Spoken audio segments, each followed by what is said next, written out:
मैं मजदूर मुझे देवों की बस्ती से क्या, अगणित बार धरा पे मैंने स्वर्ग बनाए। ये मजदूर जिन्होंने हमारे स्वर्ग की रचना इस धरती पे की थी, ये कविता उनके नाम है। रसिका आगाशे द्वारा लिखी गई कविता, जिसमें इन मजदूरों की हालत को दर्शाया गया है, हम आप तक प्रस्तुत करते हैं। इसे ध्यान से सुने और महसूस करें।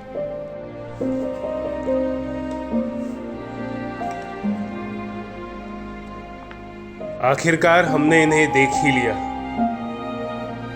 महामारी के भी फायदे होते हैं।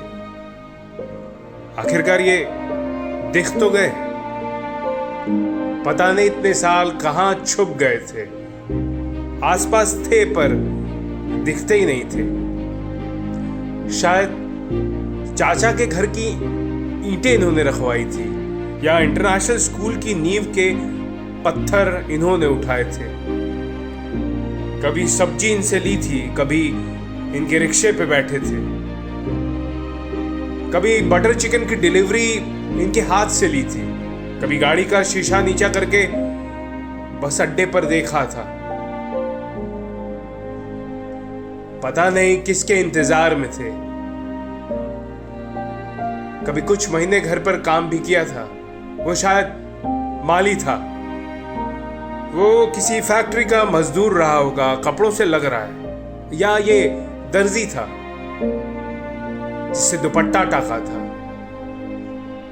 याद नहीं आ रहा। ये सब दिखते तो एक जैसे ही हैं, अपने ही देशों में शरणार्थी। इनके राज्य से आ जाते हैं महानगरों में, पता नहीं क्यों कहते हैं जीने के लिए, पर हम तो चूस लेते हैं इनकी जिंदगी की आखिरी बूंद।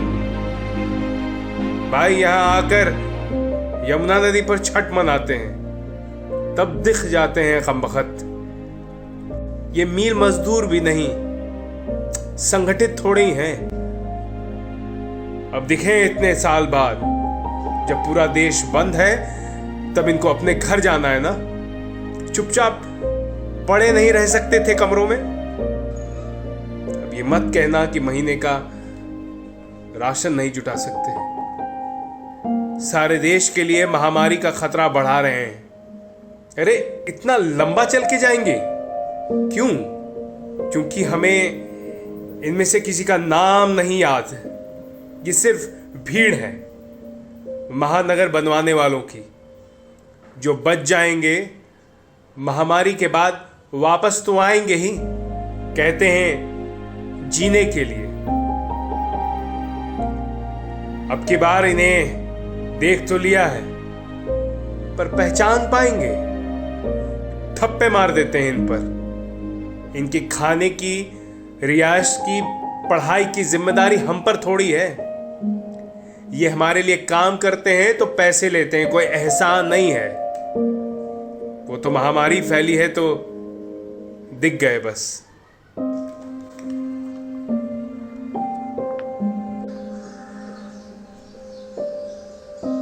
आइए आज इस मुश्किल की घड़ी में इनका साथ दें, हमारे मजदूर भाइयों को मजबूर होने से बचाएं। जहां तक हो सके इनका साथ दें, क्योंकि जब ये लॉकडाउन खुल जाएगा, फिर यही साथी हमारी जिंदगी को रफ्तार देंगे।